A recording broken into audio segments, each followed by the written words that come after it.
आ लिया है और आज से 6 महीने पहले मेरी शादी हुई थी। मगर शादी के 6 महीने बाद ही मेरा पति एक बीमारी की वजह से ये दुनिया छोड़ गया और यूं मेरा हंसता बसता घर उजड़ गया। मेरे बाबा नहीं थे, मैं अपनी मौसी जी के साथ रहती थी। पहली शादी खत्म हो जाने के फौरन ही मेरी मौसी जी ने मेरे लिए रिश्ता तलाश करना शुरू कर दिया और यूं जल्द मेरी एक और जगह शादी हो गई। मेरा दूसरा पति एक कंपनी में जॉब करता था, जबकि घर में सिर्फ मेरी सास ही रहती थी, जो कि अपने काम से काम रखने वाली औरत थी। क्योंकि ये मेरी दूसरी शादी थी, इसलिए मैं चाहती थी कि जल्द से जल्द मेरा बच्चा हो जाए ताकि ससुराल में मेरे कदम मजबूत हो जाए। मगर मैं उम्मीद से नहीं हुई, ये देखकर मुझे फिक्र होने लगी। और रही सही उम्मीद उस वक्त खत्म हो गई जब अचानक से एक दिन मेरे पति ने मुझसे कहा, आलिया मैं तुम्हें छोड़ दूंगा और फिर मैं कहीं और शादी कर लूंगा।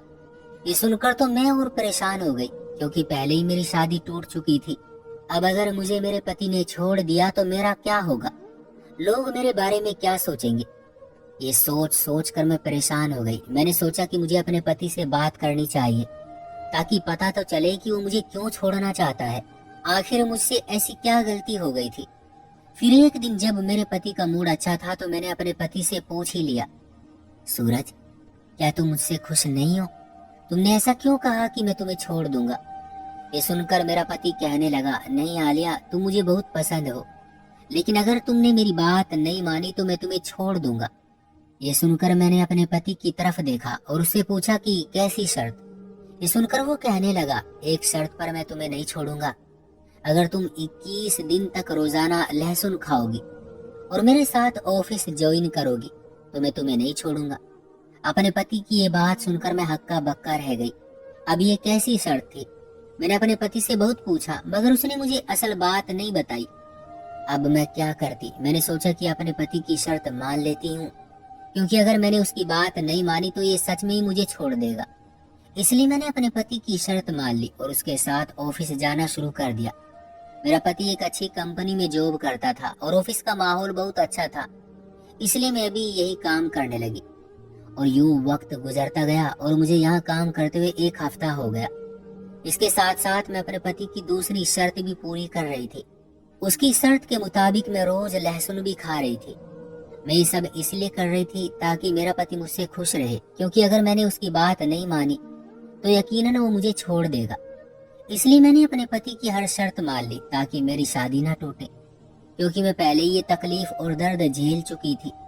जब मेरी पहली शादी हुई थी तब भी मैं बहुत खुश थी, लेकिन फिर मेरी शादी को किसी की नजर लग गई और मेरा पति मर गया। तब मैं बिल्कुल टूट गई थी। ये तो मेरी मौसी जी का एहसान था कि उन्होंने मुझे टूटने से बचा लिया और यहाँ मेरी शादी कर दी।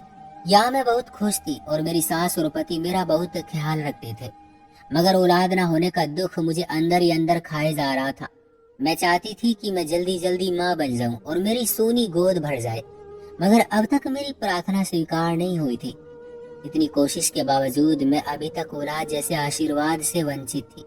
अब तो मैं रात दिन प्रार्थना करती थी कि हमारा कोई बच्चा हो जाए ताकि मेरे पति को मुझसे कोई शिकायत न रहे। लेकिन मैं इस मामले में बहुत खुशकिस्मत थी, क्योंकि मेरे पति ने कभी मुझे इस बात पर ताना नहीं मारा, बल्कि जब भी मैं उससे कहती थी कि मुझे बच्चे बहुत अच्छे लगते हैं तो वो मुस्कुरा देता था। मैं अक्सर उससे कहती थी कि भगवान करे हमारे भी जल्द से जल्द बच्चे हो जाए। ये सुनकर मेरा पति मुझे हौसला देता था।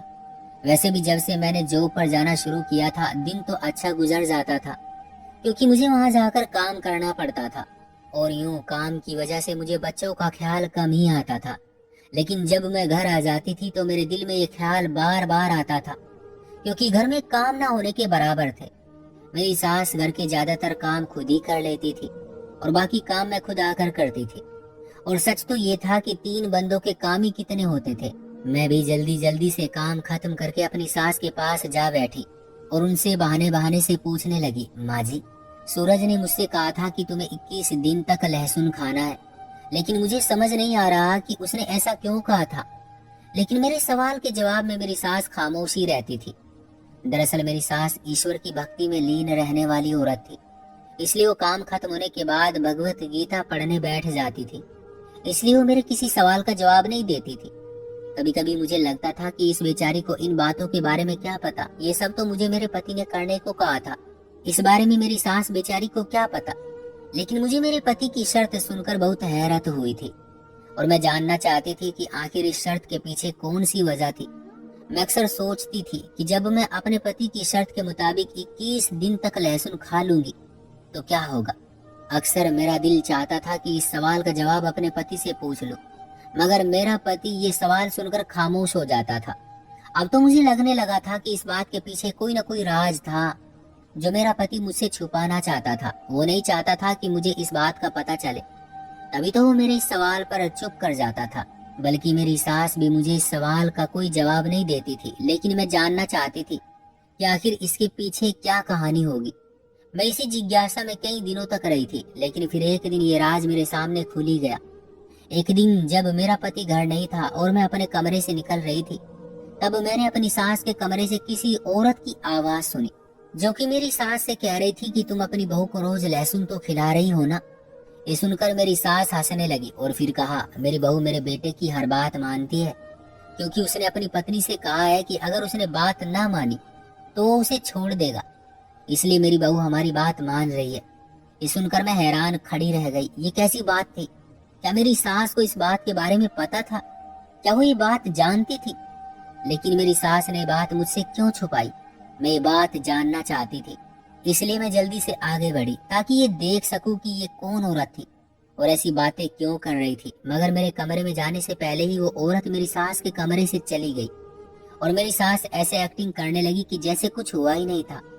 लेकिन मैंने आज सोच लिया था कि सारी हकीकत पता करके ही रहूंगी, इसलिए मैंने अपनी सास के कमरे में जाकर उससे कहा, माँ जी, आप इस औरत से जो कुछ कह रही थी वो मैंने सब सुन लिया है, इसलिए अब मुझसे कुछ छुपाने की बजाय मुझे साफ साफ सब कुछ बता दो।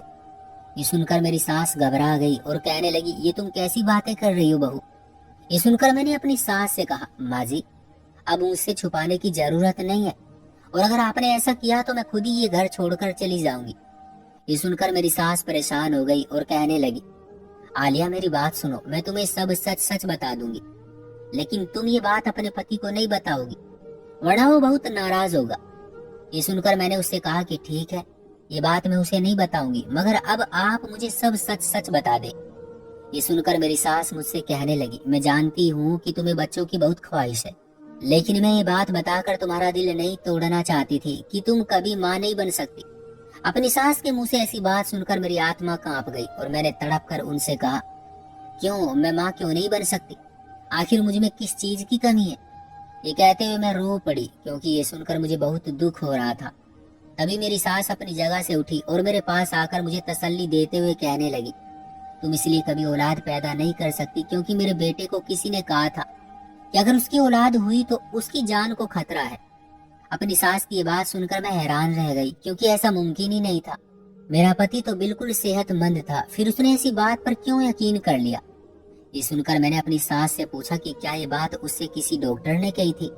ये सुनकर मेरी सास कहने लगी, नहीं नहीं, ये बात उसे किसी और ने कही थी और उसने इस बात पर इतना यकीन कर लिया कि उसने ये बात तुमसे छुपा ली। ये सुनकर मैंने अपनी सास से कहा, अगर ऐसी बात थी तो उसे शादी नहीं करनी चाहिए थी।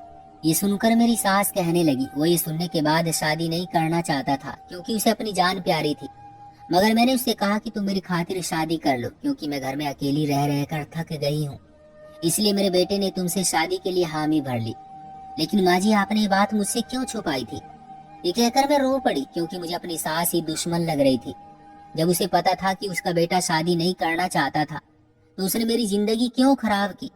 यही बात मैंने उससे पूछी तो वो कहने लगी, मैंने सोचा था कि मैं उसे शादी के बाद समझा दूंगी और जब तुम्हारा बच्चा हो जाएगा तो ये वहम अपने दिल से निकाल देगा। इसलिए जब उस औरत ने मुझे बताया कि तुम अपनी बहू को 21 दिन तक लहसुन खिलाती रहो, देखना उससे तुम्हारे बेटे की औलाद हो जाएगी। ये सुनकर मैं हैरानी से अपनी सास को देखने लगी। अच्छा, तो ये आइडिया आपका था? मैं भी सोच रही थी कि ऐसी बात मेरे पति ने कैसे कह दी। मेरी बात के जवाब में मेरी सास कहने लगी, ये सब मैं तुम्हारे फायदे के लिए ही तो कर रही थी, क्योंकि मैं चाहती थी कि तुम दोनों खुश रहो, तुम्हारी औलाद हो जाए और तुम दोनों का घर बस जाए। अपनी सास की ये बात सुनकर मुझे याद आया, अब ये भी बता दे कि मुझे ऑफिस ले जाने का आइडिया किसका था और इसके पीछे क्या कहानी थी। आज मैं सारे राजों से पर्दा उठाना चाहती थी, इसलिए सवाल भी अपनी सास से पूछ लिया। मेरी बात सुनकर वो कहने लगी, नहीं, ये बात तुम्हारे पति के दिमाग में ही आई थी, क्योंकि जब उसने सुना कि अगर उसकी औलाद हुई तो उसकी जान को खतरा हो जाएगा, इसलिए उसने मेरे कहने पर शादी तो कर ली। मगर उसने पहले दिन से ही सोच लिया था कि बच्चे पैदा नहीं करने, क्योंकि उसे अपनी जान प्यारी थी। लेकिन तुम ये बात नहीं जानती थी, इसलिए तुम चाहती थी कि तुम दोनों के बच्चे हो जाए। इसलिए तुम्हारे पति ने तुम्हें अपना ऑफिस ज्वाइन करने को कहा था, ताकि तुम्हारा ध्यान बटा रहे और तुम बच्चों वाली जिद छोड़ दो। ये सुनकर मैं हक्का बक्का रह गई। मेरे पति और सास ने मुझसे कितनी बातें छुपा रखी थी, ये जानकर ही मुझे हैरानी होने लगी। इसी वक्त मेरी सास मुझसे कहने लगी, देखो आलिया, मेरा बेटा तुमसे बहुत प्यार करता है, इसलिए तो वो तुम्हारा इतना ख्याल रखता है और तुम्हें छोड़ना नहीं चाहता। इसलिए तुम भी उसे ये बातें मत बताना, उसे ये सुनकर अच्छा नहीं लगेगा कि मैंने तुम्हें उसके राज बता दिए। इसलिए तुम अब खामोश रहना। ऊपर वाले ने चाहा तो लहसुन खाने से तुम्हारी औलाद हो जाएगी और मेरे बेटे को भी कुछ नहीं होगा। ये सुनकर मैं हंसने लगी। मेरी सास कैसी अजीब और बेकार बातें कर रही थी। मैं हैरत से अपनी सास का चेहरा देखने लगी। पता नहीं लोग ऐसी गलत बातों पर कैसे विश्वास कर लेते हैं, लेकिन मैं आज की पढ़ी लिखी लड़की हूँ, इसलिए मुझे ऐसी बातों पर यकीन नहीं करना। मैंने अपनी सास से तो कुछ नहीं कहा, मगर मैंने सोच लिया था कि मुझे इस बारे में अपने पति से जरूर बात करनी है। और फिर मैंने हिम्मत करके अपने पति से बात की। पहले तो वो बहुत नाराज हुआ, लेकिन फिर आहिस्ता आहिस्ता मेरी बात मानने लगा। औलाद होने के बाद उसकी जान को कोई खतरा नहीं होगा, ये बात उसे समझाते समझाते मुझे कई महीने लग गए और इस बीच एक डॉक्टर के पास भी जाते रहे। आखिरकार एक दिन ऊपर वाले ने मेरी प्रार्थना सुन ली और मेरा पति इस वहम से निकल आया। 1 साल बाद भगवान ने हमें प्यारा सा बेटा दिया। मेरी सास और पति उसे देखकर बहुत खुश थे और कहने लगे कि हमने लोगों के कहने में आकर इतने साल खुशियों से मुंह मोड़े रखा। देर से ही सही, मगर हमें अपनी गलती का एहसास हो गया था। तो दोस्तों, ये थी हमारी आज की कहानी। आपका क्या कहना है इस कहानी के बारे में? कमेंट करके हमें ज़रूर बताएं। वीडियो को लाइक कर दीजिए और चैनल को सब्सक्राइब करके घंटी को दबाकर ऑल पर सेट कर लीजिए, ताकि आने वाले वीडियो आपको तुरंत मिले। मुझे दीजिए अगली वीडियो तक इजाज़त। तब तक के लिए धन्यवाद।